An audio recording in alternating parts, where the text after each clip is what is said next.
आदित्यायै नमः ॐ भूर्भुवस्वरग्निवायुवादित्येभ्यः प्राणापानव्यानेभ्यः स्वाहा इदमग्निवायुवादित्येभ्यः नमः ॐ भूर्भुवस्वः आज्ञायो शिववसासोऽजमिषञ्चनः आरेवाधस्वदुच्छुनां स्वाहा इदमग्नये पवमानाय नमः ॐ भूर्भुवस्वः अग्निर्वशे पवमानपाञ्चजन्यपुरोहितः तमीमहे महागयं स्वाहा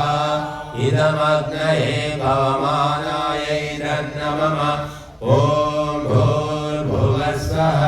अग्ने भवस्वस्वपास्मे वक्षस्सु वीर्यं धतद्रयिं मयि पोषं स्वाहा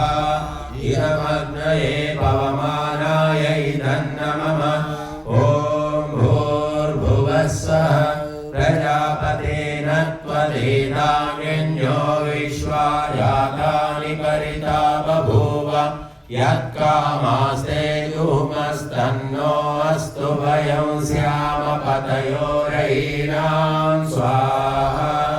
इदं प्रजापतये नमः ॐ त्वन्नो अग्ने वरुणस्य विद्वान् देवस्य हेडो वयासि शिष्टाः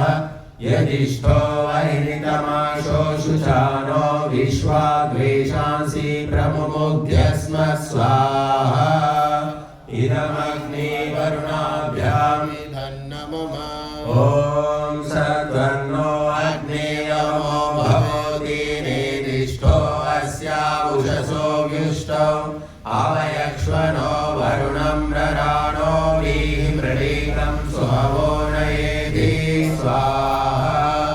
इदमग्नि वरुणाभ्यां नमः ॐ इमं मे वरुणश्रुति अवमद्या च मृळय त्वामवस्युराचके स्वाहा